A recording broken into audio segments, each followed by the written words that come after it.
Galerinha que está ouvindo, vamos começar um conteúdo agora focado para a prova de residência, que apesar de eu vir aqui sempre dizer que os conteúdos são tranquilos, que a questão é pegar o jeito da coisa e fazer bastante exercício, o conteúdo de hemotransfusão ele não é muito simples e não tem muitos exercícios porque ele não cai tanto na prova. Só que se tu quer bancas complexas, tipo USP da vida, precisa dominar esse conceito, porque eles vez ou outra cobram. E tem cobrado muito mais nos últimos anos, pelo que eu tenho feito provas anteriores. Então, assim, é legal dominar esse assunto se tu quer esse tipo de banca ou se tu quer bancas difíceis, tais como a USP, beleza? Então, eu provavelmente vou fazer 3 aulas, porque eu acho que se eu fizer toda a parte de transfusão numa aula e toda a parte de reação na segunda aula, eu achei que a aula 1 ficou muito comprida. Então, eu acho que eu vou transformar a aula 1 em duas, beleza? Então, provavelmente vão ser 3 aulas. Essa a gente vai pegar a parte inicial e a parte de concentrado de hemácias. Daí na aula 2 a gente faz a parte de transfusão plaquetária e, e de plasma fresco ali, crioprecipitado, beleza? Então acredito que vai ser assim. E aí na terceira aula a gente deixa só para as reações adversas. Tranquilo? Então, vamos começar. A gente tem que pensar o seguinte, a primeira coisa. O que é aquela bolsa de sangue quando tu vai doar sangue ou se tu já viu alguém doar sangue? Aquela bolsa de sangue, no geral, não é aquilo que a gente transfunde no paciente, tá? Por quê? Porque seria um desperdício. Porque vamos supor, eu tenho um paciente que ele precisa de plaquetas. Por que eu vou dar hemácias para ele junto? O ideal seria, mas para que eu vou fazer isso? Sendo que eu posso pegar essas hemácias e dar para um paciente que está anêmico. Para o paciente que precisa especificamente de plaquetas, não vale a pena mais eu dar só plaquetas para ele, se ele só está plaquetopênico. Ou um paciente que tem um distúrbio da coagulação. Por que ele precisa receber hemácias, entendeu? Se eu posso dar para ele só o plasma, só um plasma fresco congelado. Ou um paciente que precisa de fibrinogênio, eu posso dar só um crioprecipitado para ele, entendeu? Então esse é um jeito da gente otimizar as bolsas de sangue, porque não tem muitos doadores, beleza? Então, começando, aquela bolsa de sangue que a gente tira, ela é chamada de sangue total. Talvez tu já tenha ouvido falar disso. Sangue total. Isso é a bolsa de sangue, tá? Da bolsa de sangue, a gente vai fazer aquele processo de mistura que a gente aprende lá no terceiro ano do ensino médio, primeiro, nem me lembro mais, que é chamado de centrifugação.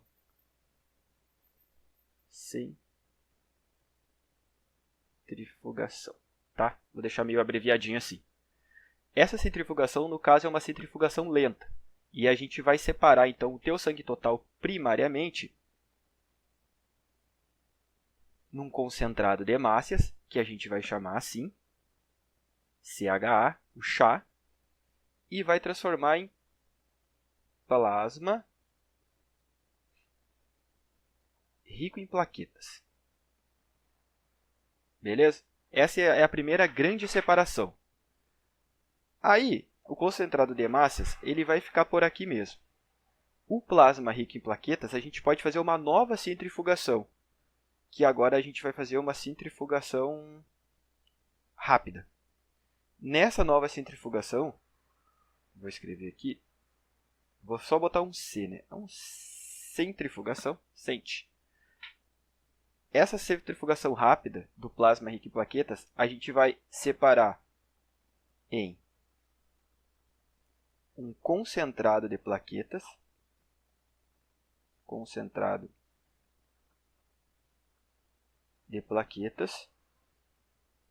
e no que? Sabe? Plasma fresco. Plasma fresco. Beleza? Então a centrifugação lenta transformou o sangue total em plasma rico em plaquetas e concentrado de hemácias, e a centrifugação rápida transformou o plasma rico em plaquetas em um concentrado de plaquetas e em plasma fresco. Esse plasma fresco, a gente vai reduzir a temperatura dele e vai transformar ele em um plasma fresco congelado. Tranquilo? E esse plasma fresco congelado, a gente pode fazer mais uma alteração nele, que é o seguinte: elevar a temperatura dele novamente e fazer uma nova centrifugação. Para quê? Para transformar ele num crioprecipitado. Tá? Eu já vou explicar o que é o crioprecipitado. Por que eu fiz um quadradinho aqui nesses nomes? Porque o concentrado de plaquetas, o concentrado de hemácias, o plasma fresco congelado e o crioprecipitado, a gente vai chamar ele de hemocomponentes. Eles são hemocomponentes. Esses são os famosos. Esses 4. E a partir de agora da aula, a gente vai tratar sobre cada um. Mas só para não deixar em aberto, o crioprecipitado ele é rico em fibrinogênio. Beleza? Ah, o plasma fresco congelado não tem fibrinogênio? Não, ele tem. Ele tem vários fatores de coagulação. Só que o crioprecipitado ele é muito mais específico para o fibrinogênio. Então, eu consigo dar volumes menores, mas muito mais concentrados de fibrinogênio para um paciente que precisa disso. E mais para frente vocês vão entender que dar muito volume para o paciente nem sempre é bom. Porque tu pode hemodiluir ele. E isso é muito ruim. Mas isso vai ser lá na terceira aula. Por enquanto, só entendam esse conceito básico. Isso aqui é o esqueleto que tem que ter em mente em todas as aulas a partir de agora. Beleza? Então, a gente vai agora para a segunda parte da primeira aula, que a gente vai tratar do primeiro hemocomponente, que é o concentrado de hemácias, né? O chat. Eu acho que a primeira coisa que é importante é entender quais que são as indicações de uso. Porque eu não vou fazer isso para todo mundo, né? Não vou sair transfundindo todo mundo. Qual que é a grande indicação para fazer um concentrado de hemácias? Hoje em dia, a gente fala que a grande indicação é os pacientes que estão sintomáticos. Tá? Essa é a grande indicação. Se não tiver sintomático, vai ter muitas ressalvas para fazer um concentrado de hemácia. E em que momento esse paciente fica sintomático? Geralmente, quando a hemoglobina dele fica menor que 7. Quando a hemoglobina fica menor que 7, geralmente dá sintomas.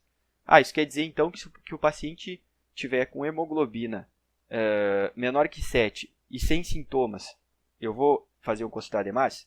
Não, porque ele não tem sintomas, então na teoria tu não precisa fazer. Se ele está sintomático com a hemoglobina menor que 8, eu faço?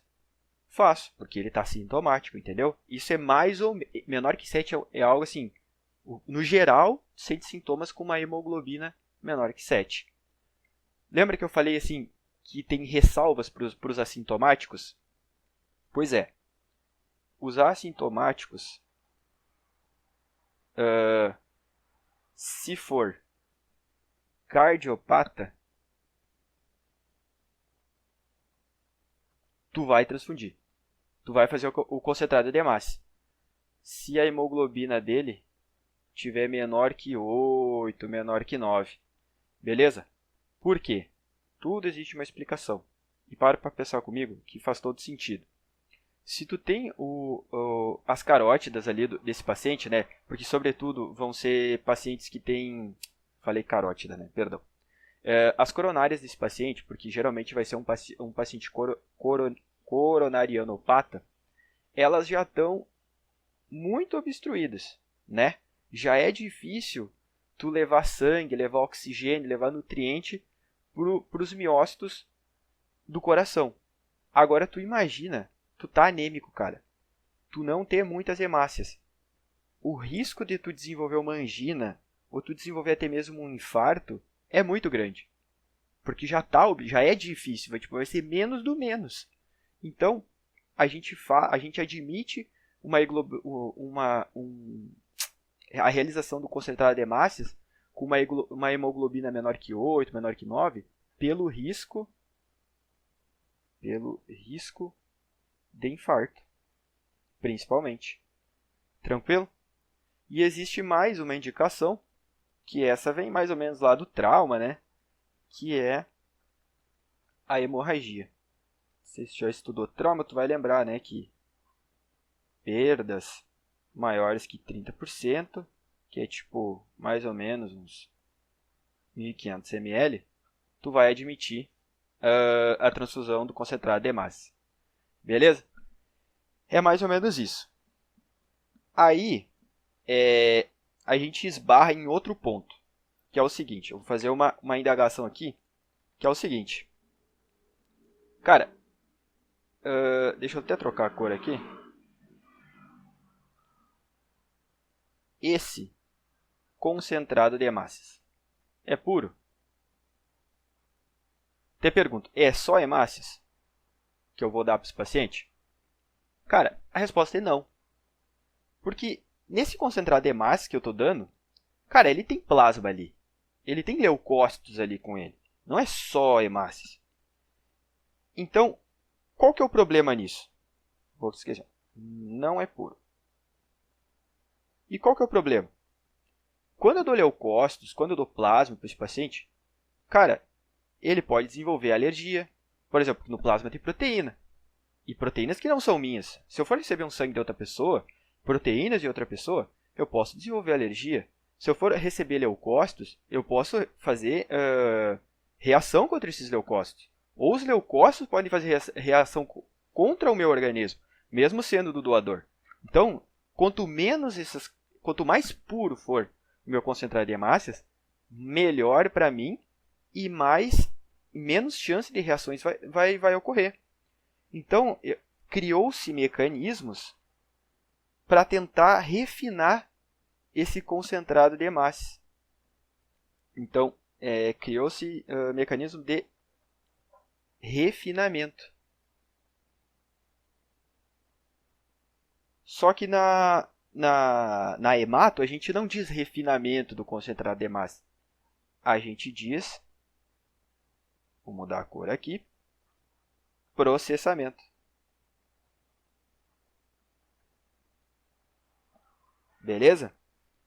A gente fala processamento dos hemocomponentes. E existem três. Que primeiro não, né? Mas enfim, é a leucodepleção,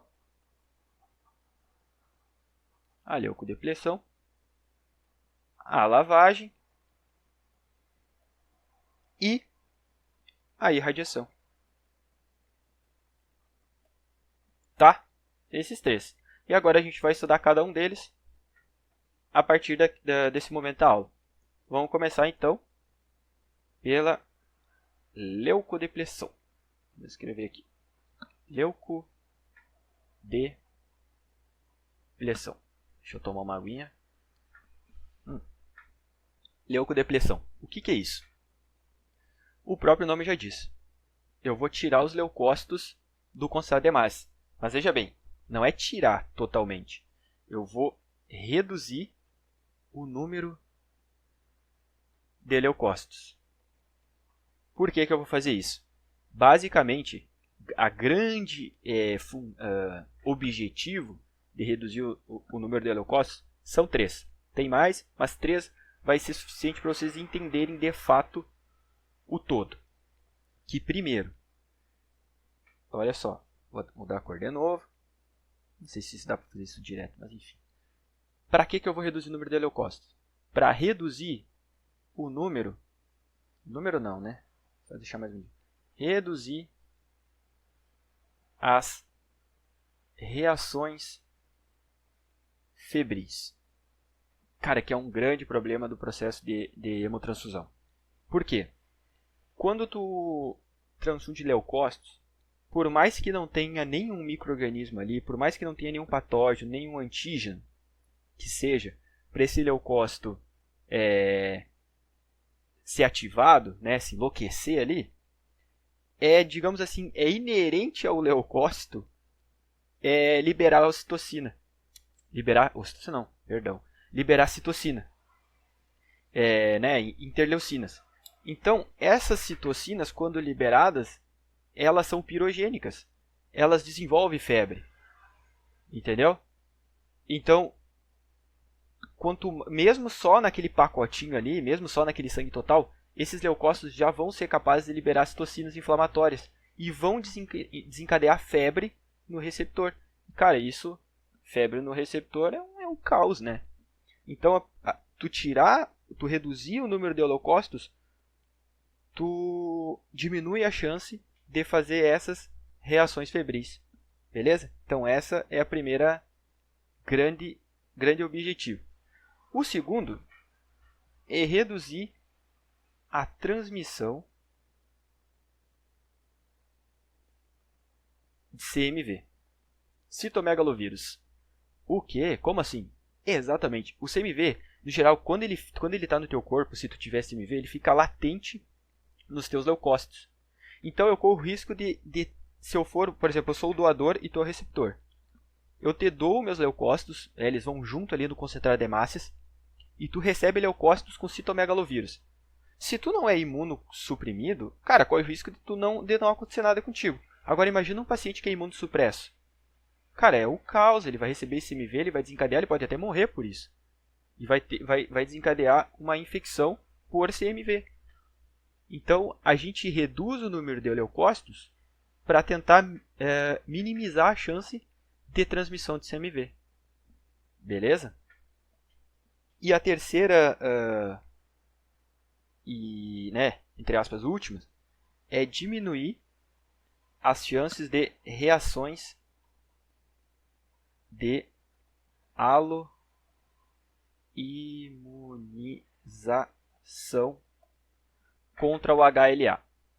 Aloimunização contra HLA. O que é aloimunização? O que é HLA? O que é tudo isso? Calma, eu vou explicar agora. Vamos lá, vou baixar aqui um pouquinho para ter mais espaço. Vou desenhar um leucócito, tá? Vou desenhar um leucócito aqui.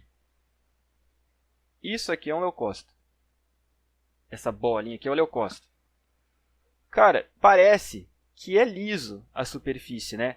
Mas digamos assim, se tu aproximasse bem a superfície, a membrana do teu leucócito, tu ia ver que está cheio disso aqui. Ó. Cheinho disso aqui. O que é isso aqui? Isso aqui pode ser proteína, pode ser carboidrato. Qualquer molécula, né? Essas moléculas na superfície da membrana do teu leucócito, da tua hemácia, a gente vai chamar de antígenos. E esses antígenos que estão na superfície da membrana do teu leucócito, a gente chama eles de HLA. Então, o HLA nada mais é que antígeno da superfície da membrana do leucócito. Beleza? Por isso que o nome do HLA é antígeno leucocitário humano. Beleza?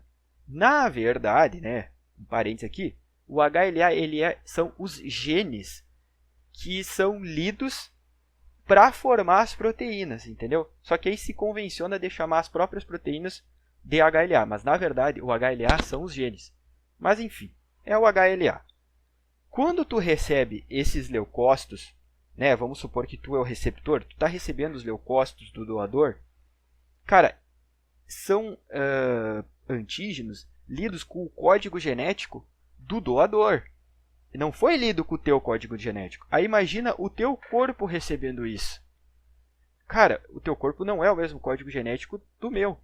Então, as tuas células de defesa, elas vão, entre aspas, cara, elas vão ficar malucas quando enxergar isso. Entendeu? E a primeira coisa que elas vão fazer é recrutar linfócito B, né? Os plasmócitos, para criar anticorpo contra esse HLA. Os anticorpos criados contra o HLA são os halo-anticorpos. Entendeu a jogada? Se os halo-anticorpos são os anticorpos criados contra o HLA, qual que é o nome dessa reação? Haloimunização. Haloimunização, então, é a batalha, entre aspas, né, dos haloanticorpos em resposta à chegada do HLA no teu corpo, né? Supondo que tu seja o receptor. Beleza? Deu para entender? Então, a haloimunização, então, tirando os leucócitos, né, tirando os HLA que estão aderidos aos leucócitos, eu estou reduzindo a chance de ter reações de haloimunização contra HLA. Não tem haloimunização se não existir HLA. Beleza? É isso. Então, da parte de leucodepressão, basicamente é isso que tu tem que saber para a prova. Aí a gente vai para o outro processo de processamento, que é a lavagem. Essa parte é bem mais tranquila. O que é a lavagem? É basicamente remover o plasma. E qual que é o objetivo de remover o plasma? Remover as proteínas. As proteínas. Por quê? Porque as proteínas são a causa, basicamente, dos processos de reação alérgica no paciente, né, no receptor. Então, quando tu reduz o plasma, tu reduz o número de proteínas e reduz a chance de ter uma reação alérgica no processo de transfusão. Tranquilo? Basicamente, lavagem é isso. Depois a gente vai ver bem a parte de reação alérgica na terceira aula, mas agora fica com esse conceito. E o último processo de refinamento, né, de processamento, e a última parte da aula, porque eu vou deixar o resto para a próxima, que já ficou bastante grande essa aula, é a irradiação. Cara, irradiação, tu vai inativar os leucócitos remanescentes. Lembra que eu falei que na leucodepressão tu não vai tirar todos os leucócitos? Tu vai reduzir o número, mas sempre vai ter um leucócito que outro que vai sobrar. Então a irradiação serve para basicamente inativar esses leucócitos. Sobretudo nos pacientes que podem desenvolver a doença enxerto versus hospedeiro transfusional. Essa reação eu vou explicar na terceira aula, mas rapidão aqui, só para não ficar algo solto.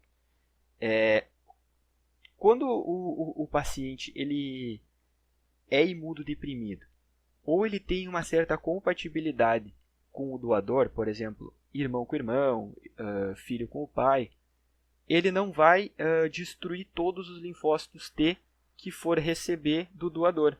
Ele vai meio que deixar os linfócitos T do doador circularem pelo corpo dele. E esses linfócitos T, quando entrarem em contato com os tecidos, eles vão começar a destruir o tecido do receptor. Então, por isso que o nome é doença enxerto hospedeiro transfusional. Então, a irradiação serve basicamente para tu inativar, de fato, todos os leucócitos para não deixar essa doença acontecer. Tranquilo? Esse é o processo de radiação. Então, os três processos de refinamento, né, de processamento do concentrado de hemácias são esses aqui. Concentrado de hemácias é o primeiro hemocomponente que a gente vai estudar, que a gente acabou de estudar, né?